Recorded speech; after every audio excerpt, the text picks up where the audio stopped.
Welcome back to my channel. The most unexpected and deeply emotional tribute of the entire night has finally come to light, and no one saw this coming.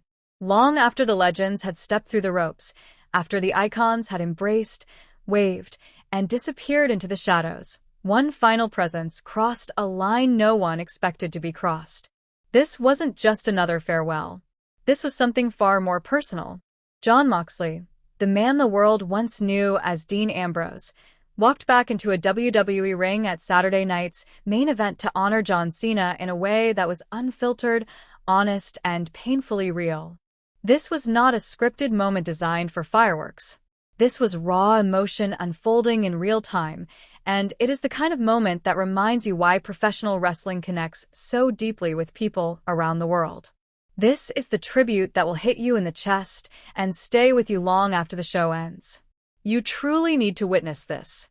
Make sure you subscribe and hit the bell right now, because this moment proves something fans often say, but rarely get to see so clearly. Wrestling is family, even when paths diverge. The atmosphere inside the arena was still electric, buzzing with the aftershock of what fans had already witnessed.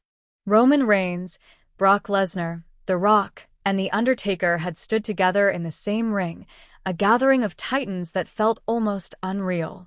Each of them had paid their respects in their own way before stepping aside, leaving the spotlight where it belonged. John Cena now stood alone in the ring, the canvas beneath his boots familiar yet final. The roar of the crowd shifted into something different, something heavier.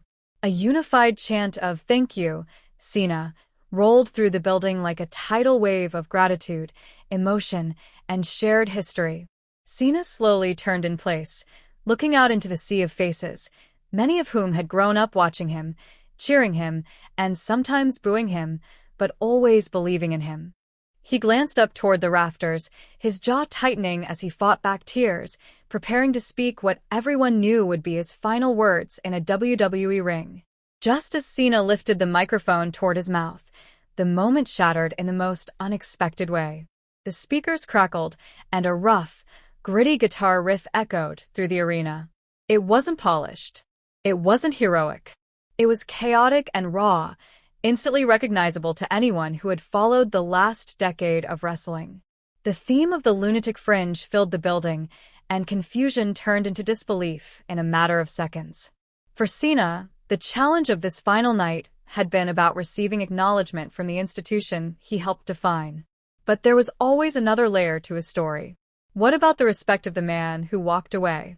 What about acknowledgement from someone who chose a completely different road, someone who represented everything opposite of hustle, loyalty, and respect as a corporate mantra? How do you reconcile the ultimate company man with the ultimate rebel? Jon Moxley's absence from the earlier tributes had felt like an open wound, a missing chapter in Cena's legacy that had never truly been closed. Then the impossible happened. From the crowd, not from the entrance stage, Jon Moxley emerged. There was no Dean Ambrose Shield gear, no exaggerated swagger, no performance mask. He wore a simple black jacket, dressed like a man, not a character. The shock rippled through the audience as he vaulted the barricade with purpose, landing on the floor and making his way toward the ring. Fans screamed, some in disbelief, others in pure excitement, as cameras scrambled to capture every step. Moxley climbed the steps and slid under the bottom rope, rising slowly to his feet. The two men stood face to face in the center of the ring, years of history hanging between them. The chants faded away, replaced by a reverent silence. This wasn't about spectacle anymore. This was about two careers colliding one last time. Moxley didn't ask for a microphone. He didn't need one. When he spoke, his voice carried clearly through the hushed arena, steady but thick with emotion. He looked directly at Cena and began by simply saying his name. He explained that he wasn't going to come out there earlier with the suits, the icons, and the pageantry. That had never been who he was. But he made it clear that he had to be there for this moment. He talked about all the battles they had shared, all the times they clashed both in the ring and behind the scenes, all the moments when he called Cena a poster boy and Cena fired back by calling him a lunatic. Despite all of that, Moxley emphasized one crucial truth. Not once did John Cena ever make him feel like he didn't belong in that ring.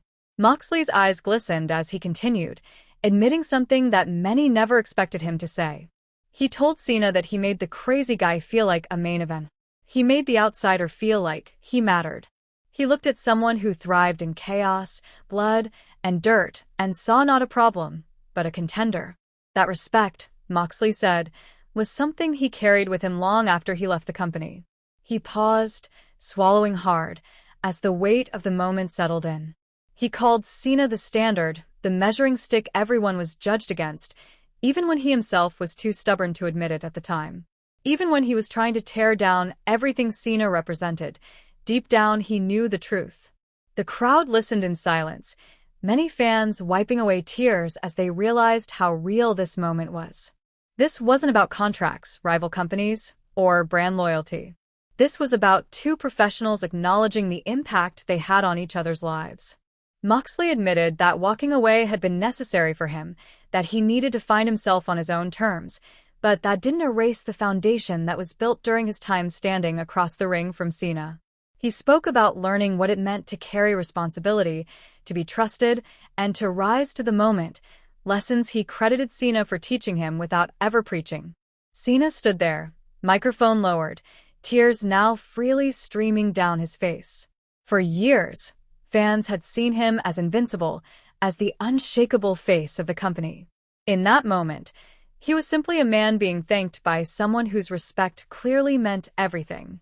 When Moxley finished speaking, he stepped forward and pulled Cena into a tight embrace. The arena erupted, the silence giving way to thunderous applause that seemed to go on forever. It wasn't the loud chaos of a big match finish. It was a sustained roar of appreciation, the sound of thousands of people understanding they were witnessing something special. Cena finally raised the microphone again, his voice breaking as he thanked Moxley for coming back, not for the fans, not for the cameras, but for him. He acknowledged that their paths had been different, their philosophies often clashing, but their love for wrestling was the same. He said that moments like this were what made every sacrifice worth it, every mile traveled, every injury endured.